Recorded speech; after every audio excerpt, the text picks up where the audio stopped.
What do you think are the main challenges facing community advocacy at the moment? I can speak very personally about the project here, and the main challenge we had was a tender last year from the local authority. And I understand the tendering process, I completely understand that, but as a locally based community project that had to be part of a tender for a very service delivery model in a competitive tender where other advocacy organisations that were not from the locality, and I can understand people thinking, well, they might offer really good advocacy, and perhaps they do. But what I don't think they could have offered was all the extended advocacy, the community advocacy, the inclusion agenda. I really don't think they'd have been in a place to provide that. And in the 10 years I've been here, a lot of the work I do is getting to know the local community, helping, working together with self-advocates so that their local councillors and MPs know who they are.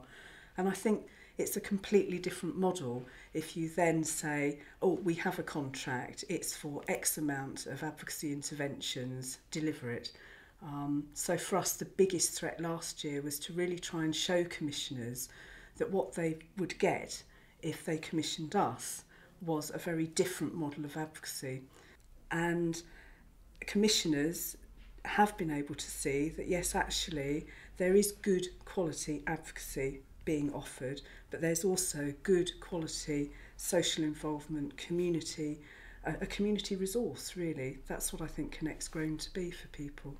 So this is kind of the flip of what we've been talking about. What do you think are the weaknesses of task-based or crisis-based advocacy?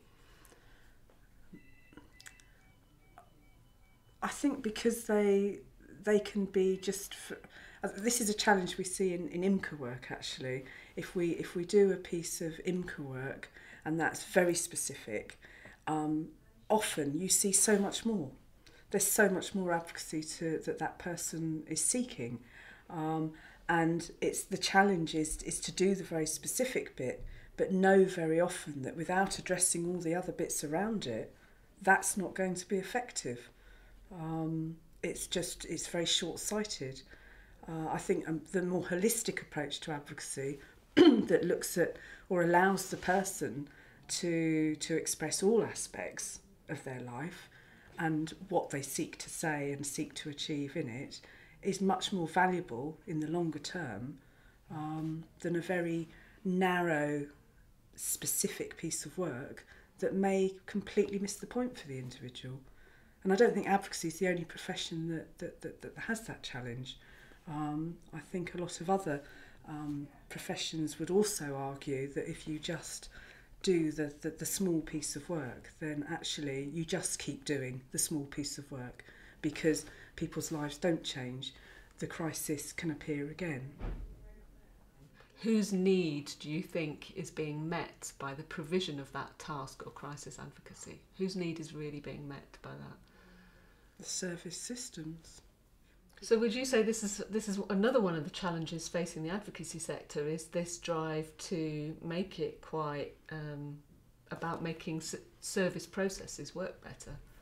Yeah. I think there's a danger that it's being drawn in to a process model because it's seen as oh yes, and there's this little bit here where we need to make sure people have had a voice for themselves.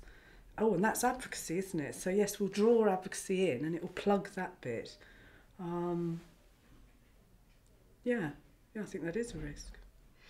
Some advocacy organisations should say what you're describing isn't advocacy, that what advocacy is just the paid spokesmanship bit of what you described. So what would you say to them? How would you respond to that? I challenge them to look at the roots of advocacy. I agree that the paid spokesperson role of advocacy is very important, that representational role. But I think advocacy is broader than that. And if you start getting engaged with helping people to have a voice, then you need to start responding to what those people tell you.